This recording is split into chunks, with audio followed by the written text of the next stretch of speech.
Hello বন্ধুরা, কেমন আছো? এই দেখো নিচে থেকে তো ওপরে চলে এসেছি দিদি নম্বর ওয়ানে অডিশন দেওয়ার জন্য। তো ওপরে এসে 2 ঘন্টা ধরে দাঁড়িয়ে আছি, কারণ ওরা গেছে খাবার খেতে। একদম মানে তখন কটা বাজে, 2:30 বাজে, তখন খাবার খেতে গেছে। এলো প্রায় তখন 4টে।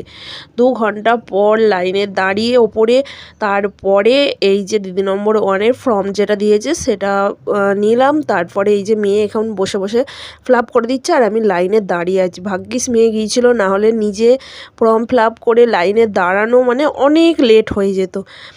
তো ফাইনালি পেয়ে গেছি। আর এখানে তো প্রচুর লাইনে ঝগড়াঝাটি, মানে হ্যাঙ্গামা হচ্ছে। শেষ পর্যন্ত আবার পুলিশও চলে এলো ঠিক করার জন্য। এই যে দেখতে পাচ্ছ দিদি নম্বর ওয়ান। তো জানি না পাবো কি পাবো না, তবে নতুন একটা অভিজ্ঞতা হলো। মানে অডিশান দিলাম ফার্স্ট টাইম, কি প্রশ্ন করলো না করলো সেটা আমার নিজের মধ্যে অভিজ্ঞতা হলো একটা।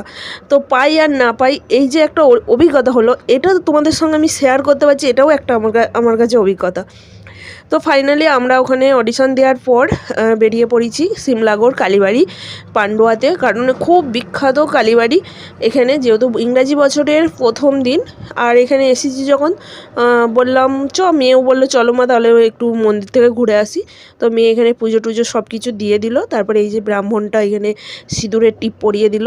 আর এই যে সিমলাগড়ের কালীবাড়ি। তো পুজো টুজো দেওয়ার পর আমাদের ফিরতে ফিরতে রাত হয়ে গিয়েছিলো। আর বড় ব্লগ যদি তোমরা দেখতে চাও তো রিঙ্কু লাইফস্টাইল ব্লগে তোমরা চলে যাবে। যেহেতু সার্চ করলে পাওয়া যাবে না, কিন্তু এখানে আছে, মানে লিঙ্ক দেওয়া আছে, তো সেইখান থেকে পেয়ে যাবে, গিয়ে দেখে আসতে পারো বড় ব্লগ। আর এই পান্ডুয়ার মোড়েতেই, মানে পান্ডুয়ার মোড় বলতে কানলা রোড মোড়েতে কি সুন্দর চপ বিক্রি হচ্ছিলো। তো সেখান থেকে আমরা অনেক কিছু খাবার কিনে নিয়ে এসেছিলাম। স্পেশাল চপ 25 টাকা নিল, খুব সুন্দর খেতে, প্রচণ্ড খিদে পেয়ে গিয়েছিলো। তো সেখানে আমরা মুড়ি বাদাম দিয়ে এটোটা দিয়ে মেখে দিল, আর চপ দিয়ে মুড়ি টুড়ি খেলাম। তো বাড়ি এসেছি, বাড়ি আসার পর এই যে মেয়ে আমায় দেখো ফুল ঠেকিয়ে দিল মাথায়। বাড়ি এসেই ছাদে চলে গিয়েছিলাম। আর ঘরের অবস্থা প্রচুর খারাপ, কারণ ফটো খুঁজে পাচ্ছিলাম না। ফটো খুঁজে না পাওয়ার কারণে সব চারিদিকে ছড়িয়ে ছিটিয়ে রেখে দিয়ে গেছি।